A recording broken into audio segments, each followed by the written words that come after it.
وہ طاقتور چیز ہے جو 7 نسلوں کو کھلاتی بھی ہے، پلاتی بھی ہے، سکون کی نیند سلاتی بھی ہے، اچھا لباس پہناتی بھی ہے، عزتوں کے تاج سر پہ رکھواتی بھی ہے۔ نوری لقمہ اپنی زندگی کی ضرورت بنا لے، پھر کیا ہوگا؟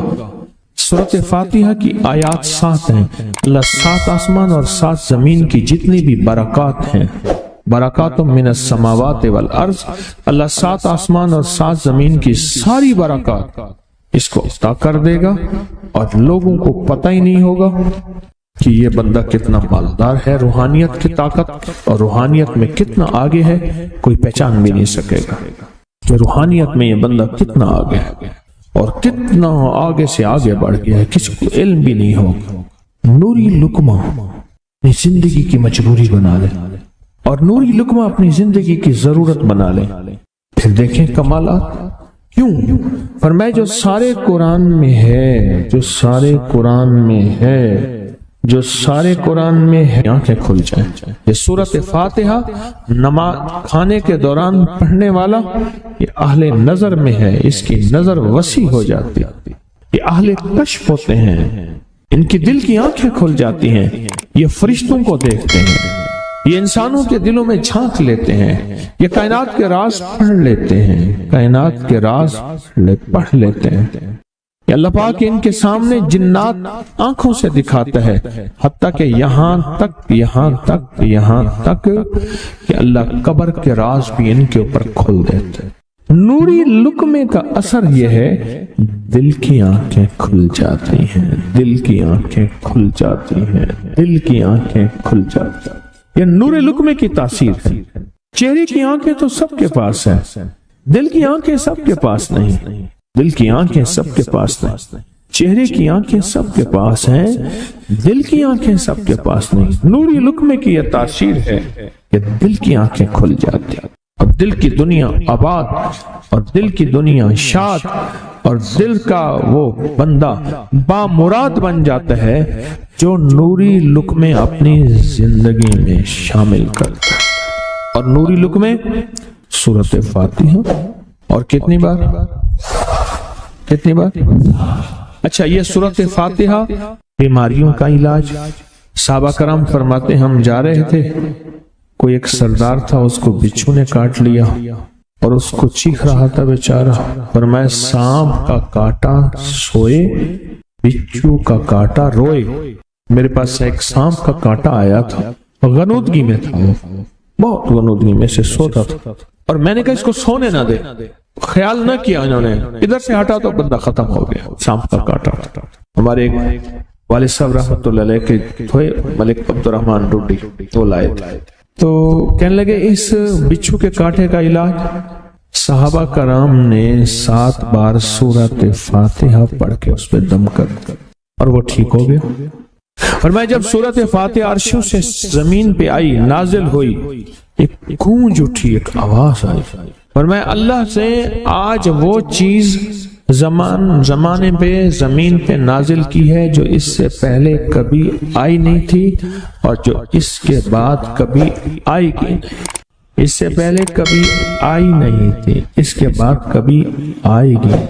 اور جب سورۃ فاتحہ نازل ہوئی، شیطان رویا پیٹا، اپنا سر پہ راکھ ڈالی اور اتنا شور کیا کہ کاش کہ یہ سورۃ فاتحہ آئی ہے، اور اگر آئی ہے تو واپس چلی جائے، اگر واپس نہیں گئی تو کسی کی زبان پہ نہ جائے، یعنی کوئی اس کو پڑھ نہ سکے، اگر پڑھے تو اس کا یقین نہ ملے۔ یقین سے پڑھنے والے کی دنیا بھی، آخرت بھی، رزق بھی، عزت بھی، صحت بھی، تونگری بھی، بادشاہت بھی، خوشیاں خوشحالیاں بھی یقین سے پڑھنے والے کو ملتی ہیں۔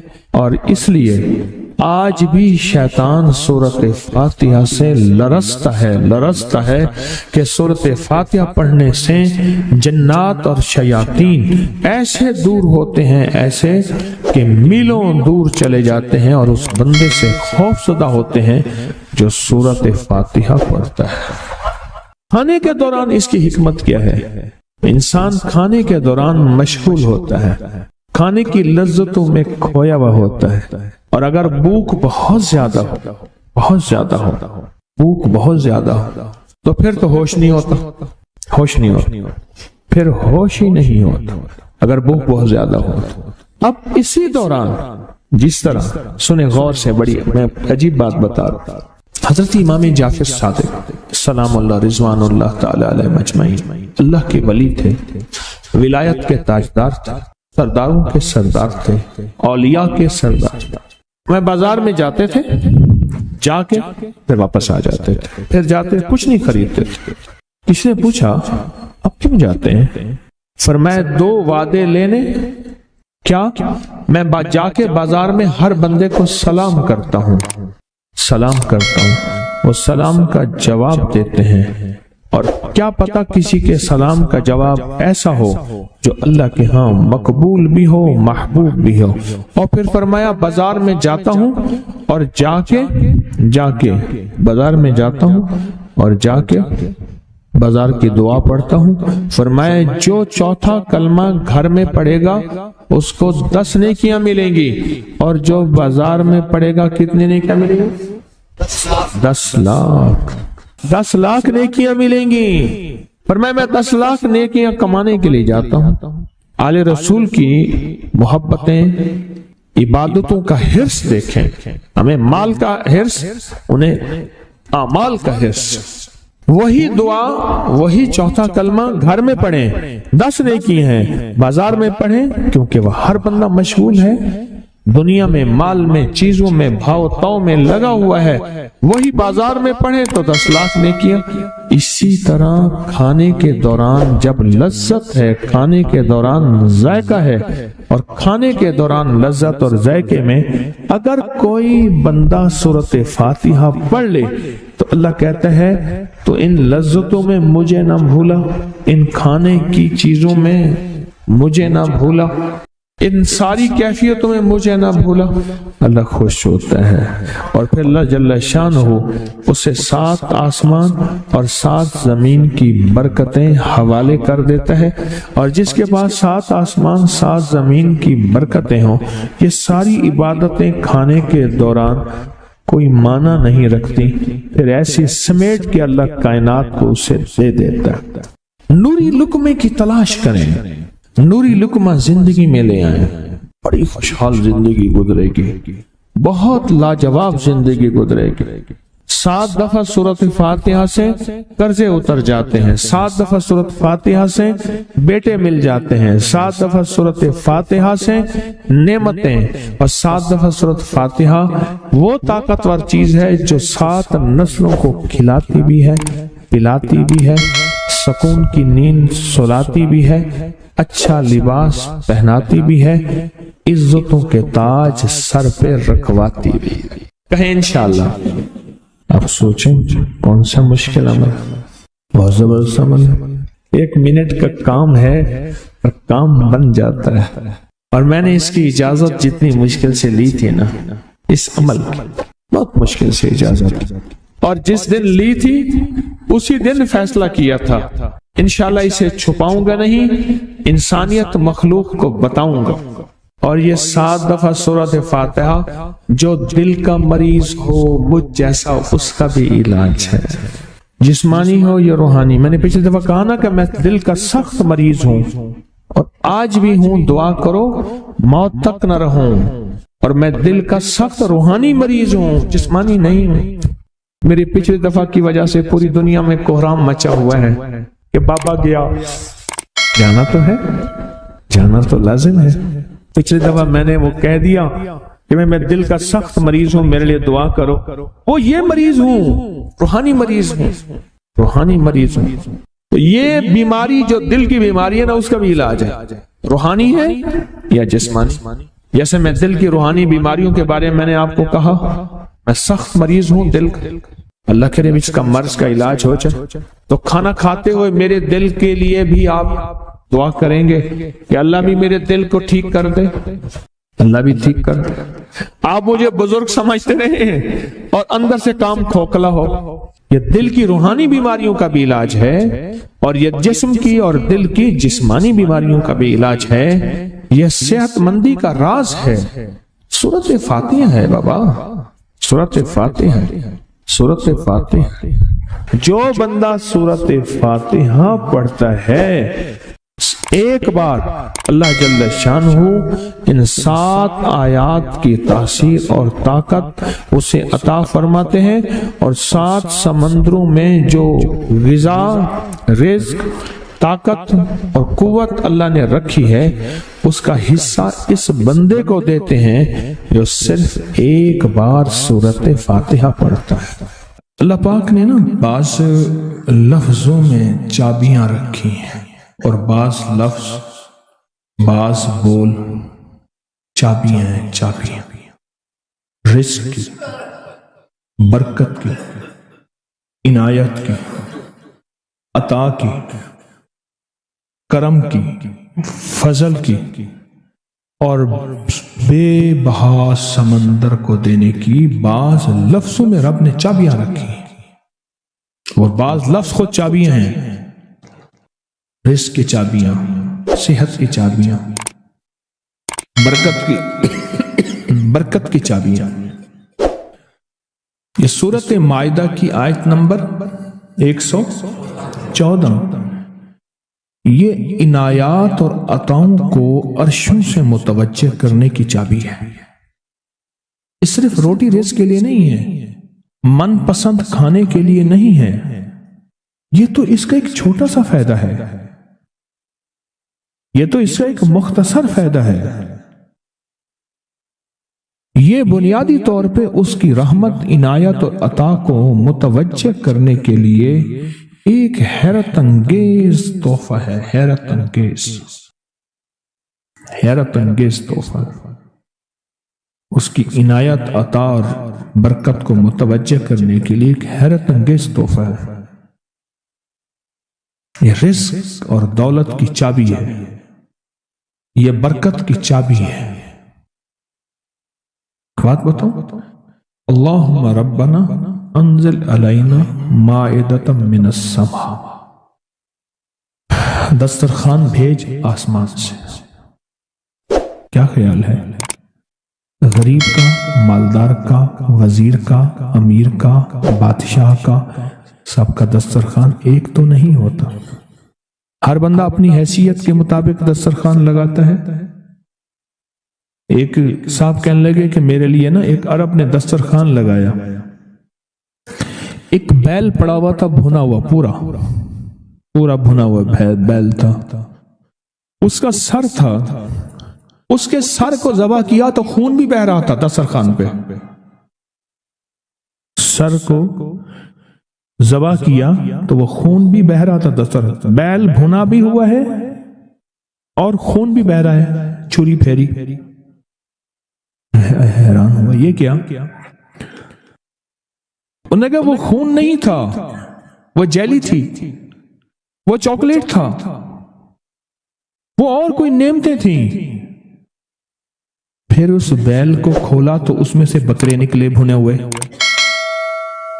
پھر بکروں کو کھولا تو اس میں مرغیاں نکلی ہوئی بھنی ہوئی، پھر مرغیوں کو کھولا تو اس میں انڈے نکلے اور میوے نکلے۔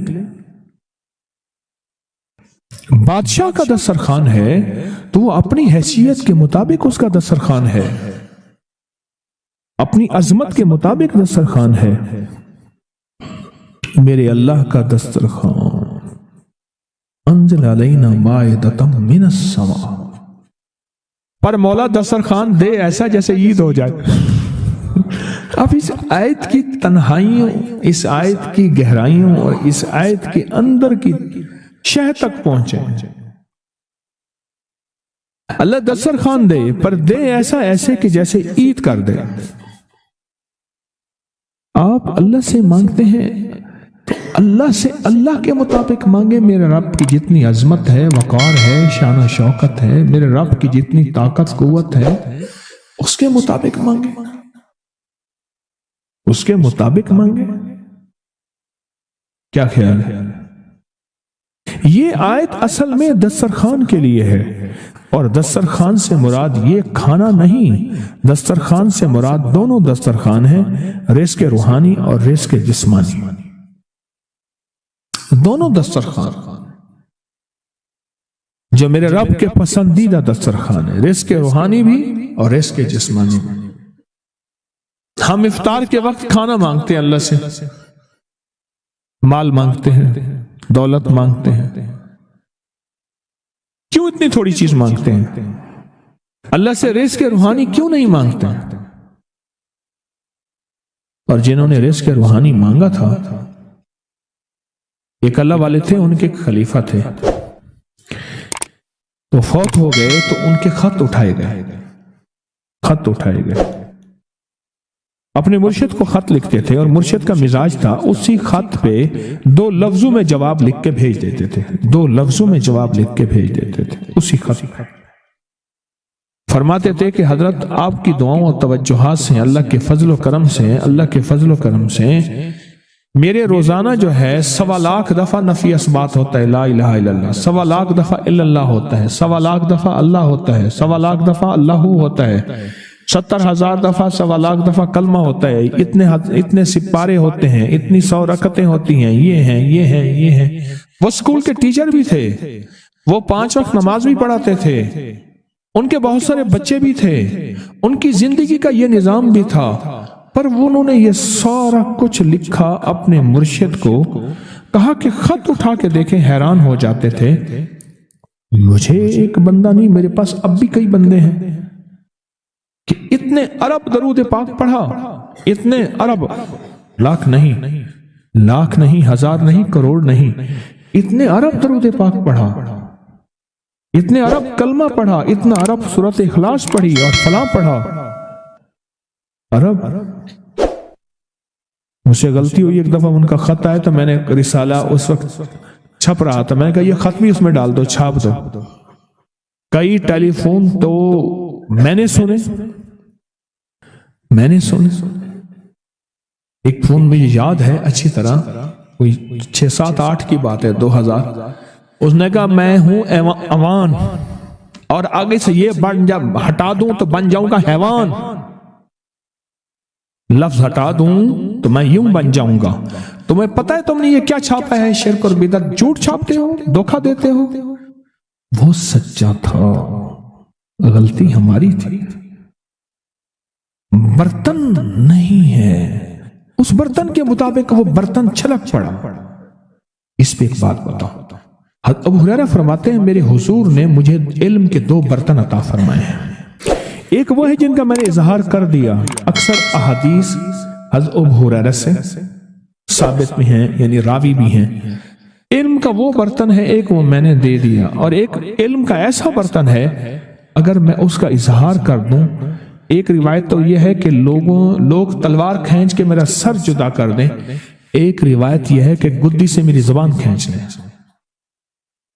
میں نے وہ علم کا برتن چھپا کے رکھا، ان کا خط تھا کہ اتنا سوالا، انہوں نے اللہ سے رزق روحانی کا دسترخوان منوا لیا تھا کہ اللہ یہ دسترخوان تیرے خزانے میں کمی نہیں ہے، یہ دسترخوان مجھے عطا فرما۔ رزق روحانی کا دسترخوان اللہ نے منوا لیا تھا، اللہ سے منوا لیا تھا۔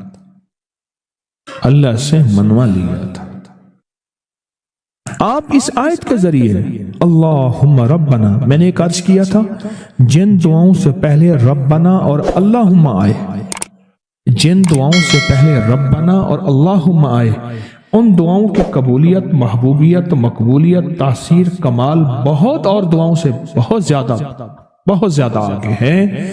اس دعا میں اللہم آئے، ربنا انزل علینا مائدۃ من السماء تکون لنا عید، مولا دسترخوان بھیج آسمان سے، مولا دسترخوان بھیج آسمان سے، دسترخوان بھیج آسمان سے، اور ایسا دسترخوان آسمان سے بھیج جو تیری شان کے مطابق ہو، پھر آپ کی نسلوں میں رزق، دولت اور صحت، برکت، اور پھر کمال سوچ نہیں سکتے کہ علم کے خزانے، روحانیت کے خزانے، ذکر، تسبیحاں، سجدے، عبادات۔ اچھا، ہمارے ہاں عبادات میں ایک وہ عبادات ہیں جو ہم کرتے ہیں اور یہ بالکل ٹھیک ہے، نفل، اشراق، چاشت، اوابین، تلاوت، تسبیحات۔ ایک لمحہ بندے پہ ایسا آتا ہے اس کی ظاہری عبادات مخفی ہو جاتی ہیں، اور یہ ہر کسی پہ نہیں آتا۔ امام مالک پہ آیا تھا کہ وہ پھر گھر میں بند ہو کے رہ گئے تھے، گھر میں بند ہو کے رہ گئے تھے، پھر جنازہ وہیں سے نکلا تھا، وہ کتنے سال گھر سے باہر نہیں نکلے۔ اس آیت کے ذریعے اللہ سے منوائیں